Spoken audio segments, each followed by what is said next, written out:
It's okay to dance along. I do. Breaking news tonight out of Uruguay. The country has just formally legalized marijuana. Uruguayan President Jose Mujica wants the whole world to follow his lead as he passionately claims the drug must be legalized if we are ever going to move past deadly, ongoing drug trafficking. Brazil and the U.S. are opposed to his movements. But what about our panel? We welcome back conservative Guy Benson and liberal Rich Benjamin. Hi, guys.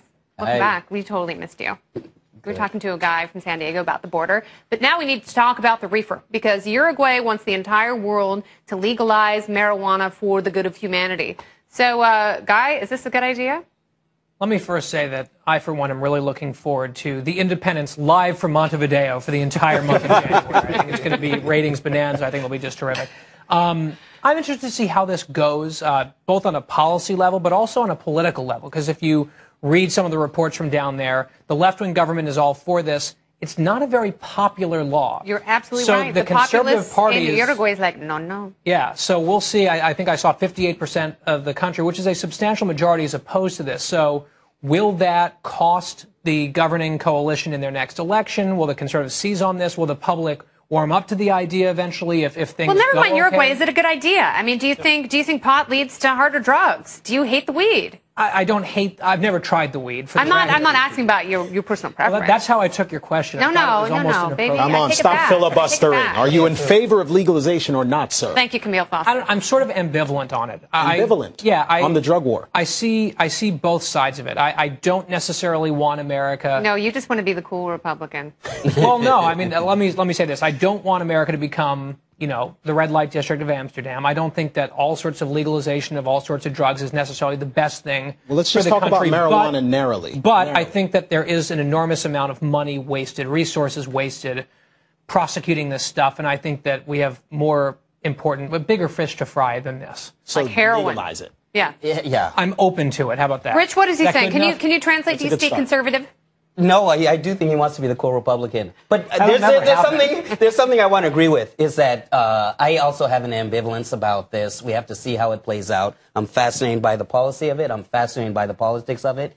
And the most thing I'm fascinated about it is that if the government does it, they're going to tax it. So it's it's going to be. That's the most interesting aspect. The sale of Uruguayan weed is going to be a monopoly for the government, which has a lot of libertarians here up and aren't, because they don't want to see that sort of centralization in what could be, many are calling, the green rush. Now, Matt, what do you say about this whole thing? Well, I mean, those kind of arguments helped end alcohol prohibition in this country. So while I don't want the state to run anything, you look for an excuse you can to end something which, frankly, has just killed hundreds of thousands of people. I mean, 50,000 almost in Mexico alone. Maybe up to 100,000. You just don't know. What happened today is just monumental. It is crazy in importance, because for so long, Latin America and Central America, they have done basically what the United States has want them to do, which is to launch interdiction campaigns like crazy, spend a lot of money, including our money, sometimes our armaments, to try to stop the supply side of drugs,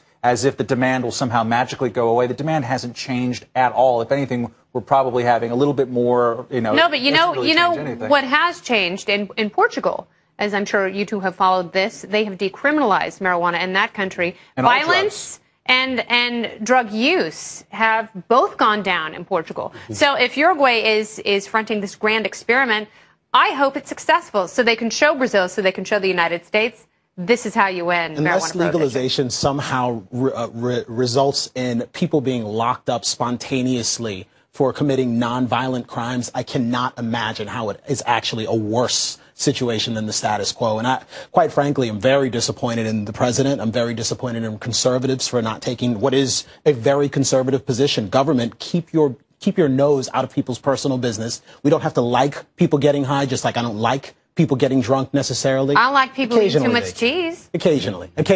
But at the end of the day, I do not see any advantages to this policy. I mean, you guys would never drink like scotch or anything here on this show, so. No, not on the show. Not never. The kids are watching. I don't even know what's your point of view. This is a family show, sir. It's strange. I think it's gross, and it tastes like kerosene, and I'm totally against it. And I think we should pass laws making scotch illegal. It's a good idea. That's a good libertarian position. Yeah, why didn't we think about right? that? But we're going to see over the next couple of years, more countries are going to do this, just like Washington State and Colorado State sort of broke the taboo of doing this. And once you break the taboo, you find that people, even though you're basically on the side of the statists here, let's be honest, until you're part of the solution, you are part of the problem. But people aren't really in favor of the drug war. You guys aren't like jumping up and down. Let's lock up more people. No, and no one really wants that. Some people are. Some conservatives are. Not really.